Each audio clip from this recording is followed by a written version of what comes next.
Guys, welcome to my education foundation channel में आपका स्वागत है। इस अपडेट में लेकर के प्रेजेंट हैं post office senior citizen savings scheme. क्या है, इसमें लगातार बने रहें। SC/SS हर महीने जो है 20,500 कमाई का जो है एक भरोसेमंद जो है तरीका है। तो लगातार बने रहिए। क्या है, कैसा सीनियर सिटीजन है, तो सारा अपडेट देंगे इस वीडियो में। अब यहाँ पे देख सकते हैं सीनियर सिटीजन सेविंग स्कीम। अगर जो है आप रिटायरमेंट के करीब और शायद हाल ही में रिटायर हुए हैं तो एक सवाल ज़रूर आपके मन में आता होगा कि अब हर महीने खर्च कैसे चलाऊं। तो परेशान या पेंशन या जमा पूंजी से सब कुछ नहीं संभलता और फिक्स्ड इनकम की ज़रूरत धीरे धीरे ज़्यादा महसूस होने लगती है। इसलिए चलो इसे थोड़ा आसान बना देते हैं। पेंशन या जमा पूंजी से सब कुछ नहीं संभलता और फिक्स्ड इनकम की ज़रूरत धीरे धीरे ज़्यादा महसूस होने लगती है। इसलिए चलो इसे थोड़ा आसान बना देते हैं।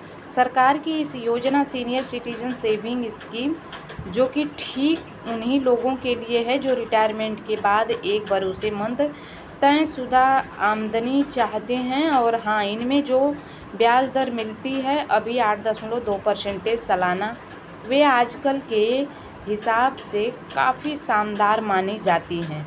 तो ये SC/SS स्कीम है क्या, तो इसके बारे में जानें। असल में ये जो है एक सरकारी स्कीम है जो पोस्ट ऑफिस और कुछ चुनिंदा बैंकों में मिलती है। खास करके ये सिर्फ 60+ उम्र के भारतीय नागरिकों के लिए होती है। इसमें आप एक मुश्त पैसा निवेश करते हैं और फिर हर महीना जो है आपको ब्याज की रकम मिलती रहती है।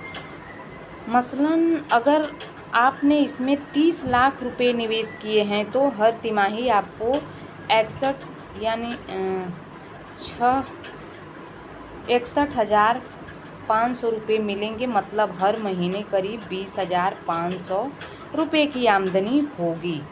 तो आपको बता दें कि निवेश का गणित कैसे काम करता है। चलो थोड़ा और साफ साफ समझाते हैं। ब्याज दर 8.2% सालाना। निवेश सीमा 1,000 से लेकर के 30 लाख तक का है, जितना आपकी कैपेसिटी हो। तिमाही कमाई 30 लाख पर 61,500 और मासिक तिमाही से 20,500 औसतन होगा।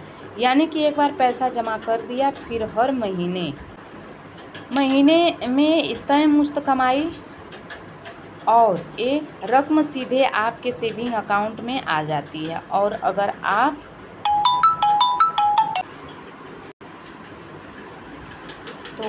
इस तरह से तिमाही मिलने वाला जो खर्च है हमने बता दिया आपको। जैसे कि FD में फिर से निवेश करते हैं तो 5 साल बाद आपको 30 लाख की रकम बढ़ कर के 42 लाख हो सकती है। मतलब सिर्फ आमदनी ही नहीं बल्कि वेल्थ बिल्डिंग भी। स्कीम की कुछ अहम बातें हैं। समय सीमा 5 साल और इसके बाद 3 से 3 साल के लिए बढ़ाया जा सकता है। तो इस तरह से प्रीमेच्योर क्लोजिंग 1 साल के अंदर बंद करने पर 1.5% की पेनल्टी लगेगी। 1 साल बाद लेकिन 5 साल से पहले बंद करने पर 1% पेनल्टी। ब्याज की तिथि हर साल 1 अप्रैल, 1 जुलाई, 1 अक्टूबर और 1 जनवरी को जमा होता है। गवर्नमेंट गारंटी पैसा पूरी तरह से सुरक्षित है। टैक्स छूट भी मिलती है। SC/SS में निवेश टैक्स की छूट कैसे मिलती है ये भी आपको बता देते हैं कि निवेश जो कर रहे हैं वो इनकम टैक्स एक्ट के धारा 80C के तहत 1.1 लाख तक की टैक्स छूट मिलेगी। हालांकि जो ब्याज आपको मिलता है उस टैक्स लग सकता है। तो थोड़ा समझदारी से प्लान करें और फिर टैक्स सलाहकार से बात कर ली। तो इस तरह से लगातार बने रहने के लिए thanks for watching. God bless you.